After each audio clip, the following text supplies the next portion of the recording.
I'm Dr. Jeff Kalshewski, forensic psychologist.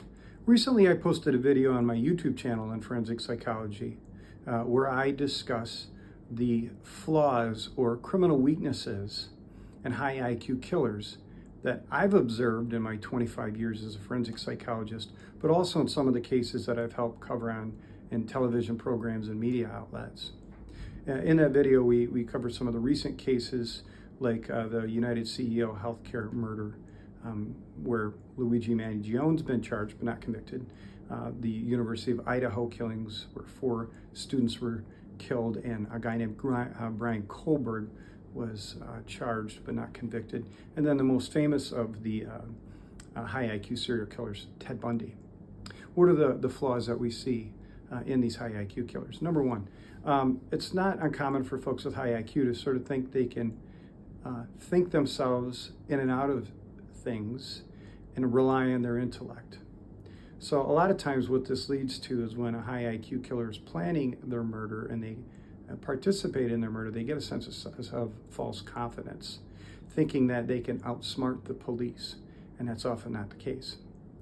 The second thing you'll see, second flaw that you'll see in these high IQ killers is that since they have so much intellectual bandwidth and can think of so many details, they tend to overanalyze their murder plan.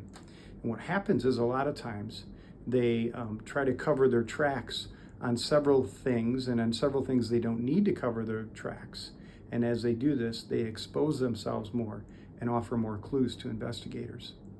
The third, and probably the biggest thing, it's not uncommon for these high IQ killers to also have a high level of narcissism and arrogance.